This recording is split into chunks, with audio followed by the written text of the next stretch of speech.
Well, evening, everybody, and welcome to the Tarbis After Hours.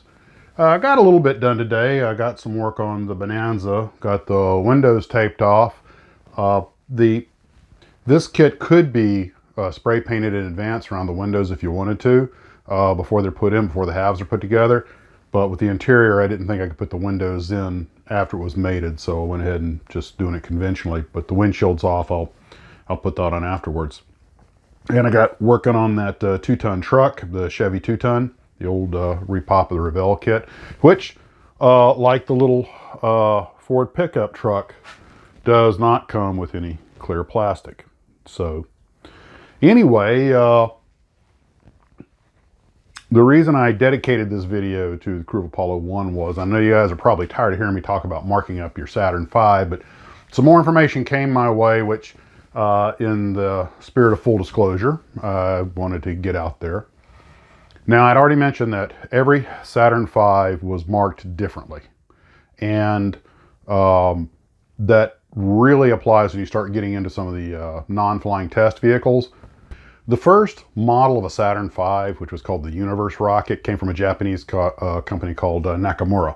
And I don't know what scale it was in. It apparently came off of early drawings because it came out in '66 before any of the things had flown. Now, the first flight, the actual first flight of a Saturn V was in '67. And mind you, it was only about 10 months after the Apollo 1 crew had been killed. So you have to understand the pace with which things were moving back then. And apparently, there were about 5 test vehicles made. These were non-flying test vehicles. These were strictly to do vibration tests and to make sure everything on the launch umbilical tower lined up, and there were just all kinds of testing, some of which was destructive. Some of these units were partially or completely destroyed at certain stages. But one thing that also adds to the confusion, not only were they all marked up differently, but also the second or third stage, some of these stages were reused on later test units, so they weren't necessarily 4 or 5 complete rockets. I believe in one of them, the second stage was used on 2 tests, and the same, and the first stage was destroyed or dismantled, and then the second stage was moved over in another first and third stage. It was kind of like Legos, mix and match as equipment availability. Remember, these things are extremely expensive. Even the test dummies were extremely expensive, so you wanted to recycle where you could. So the whole idea is just to say that there was one non-flying Saturn V that had that USA on the S4B stage, the third stage, that I had said none of them had. So that was, I believe, Unit 5, I think. What was that, AS500D or something? I forget offhand. But anyway, when the first actual model of the Saturn V came out, it came out from Monogram. Now that's now what I built as the Revell kit, but it was originally a Monogram kit. That came out in '68, and that was the 1:144 scale one. Then in '69, Revell followed with the big one, the big 1:96 scale one, which is like 3 feet tall. And then Aoshima that same year in '69 came out with a 1:400. At some point around then, AMT came out with their 1:200. And in 1970, Airfix joined the party with another 1:144 scale. So a lot of people are jumping on the bandwagon. And of course, this is not including all the companies that made Apollo capsules or lunar modules or just various parts. These are just talking about people who made the full Saturn V rocket. And of course, there are many more companies that went into making them now. There's one flying one that you can buy that's a 1:70 scale. Of course, it's a multimedia project that's made to go into flight, and then a lot of other companies have made it since then. But all I'm saying is that if you're going to build a Saturn V, especially the Revell or the Monogram one, don't necessarily trust the instructions. Spend 10 minutes on the internet to get the proper markings for the one you want. And that's all I want to say on that. Of course, I highly recommend Cult TV Man's decals for the 1:144 ones. So, on to other things.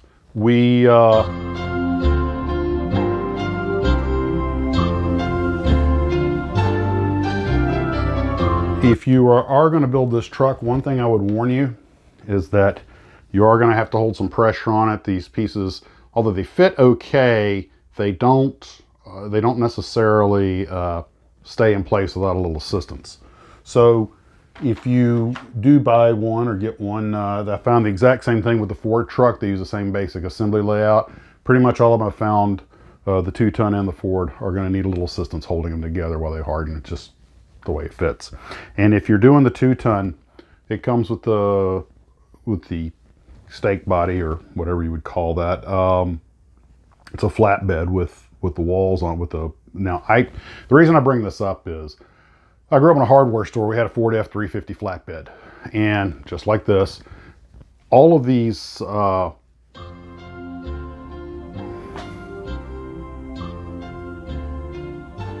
of the sides and ends actually are designed to be able to lift straight up and straight out. And even though these have little hinges impregnated on them to show that they're supposed to be bolted together, the simple fact is these things were always a little out of place, warping and wobbling, and they were never perfectly smooth or perfectly straight, hardly even when the thing was brand new. So if you are going to make one of these and you're trying to add a little free detail, I would say make sure to keep the little wall pieces, the different gate pieces and everything, just a little out of alignment. It just adds a certain. And now, if since they do have the little latches on, if you are going to line them up, that's fine. But I've rarely seen one that was more than a month old that they stayed in alignment.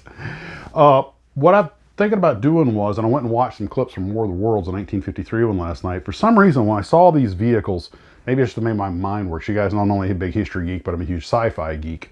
So when I saw these things, for some reason, the first thing that popped in my mind was the white flag scene from War of the Worlds, where the 3 guys in California, there's farmers and the like, and they try to make nice aliens. So I thought, I'm not going to recreate that exact scene, but I'm thinking, and I was saying this when I saw the movie, even as a kid. Everybody's running from the aliens. I'm like, wait a minute, the aliens don't appear to be backtracking. So what if you went around the aliens and went to the area where they've already sterilized? You could probably hide out for a while, realize it's scorched earth, but you could probably hide out for a while before they would come back, buy you some time. And the idea is thinking of a diorama with the Army, because I have these M35 trucks, with the Army kind of heading towards where the aliens are at, while the civilians are headed kind of away, and the cops direct them, go there, the aliens have been there, we think it'll be safe for a while, or maybe the military be with them. Now the thing is, the military trucks are 1 to 40, and these other trucks are all 1 to 48, so I might have to put them a little bit apart and do some kind of forced perspective. And it's a kind of diorama that could really apply to any disaster. It could be a wildfire, it could be a hurricane, it could be an earthquake, or an alien invasion. So the diorama will actually be a little on the generic side, and you can just sort of make the situation whatever you want. But I thought, after watching that War of Worlds, that would be kind of a cool thing, because this scene where they're on a truck with this kind of rear end that, and the mob takes and, throws all the stuff out and steals the truck, and that kind of thing. And I was thinking a diorama of like sort of an exodus from some sort of disaster, whether it be alien invasion or natural disaster or whatever. Might make kind of since I got the cop on the motorcycle with him directing civilian traffic to stay out of the way of the military that's trying, or maybe the military is escorting them. I haven't firmed it up yet, but that's kind of the general plan. But since the military trucks are bigger, they'll have to be closer to you to allow a little forced perspective. So that's the plan on that. And well, that's really about it for the night's episode. Not a whole lot going on. I didn't get a lot of work. Had other things to do, just real life stuff. So thanks for watching, guys. Hope you have a wonderful day. Maybe we can have coffee in the morning. And you guys take care and model on.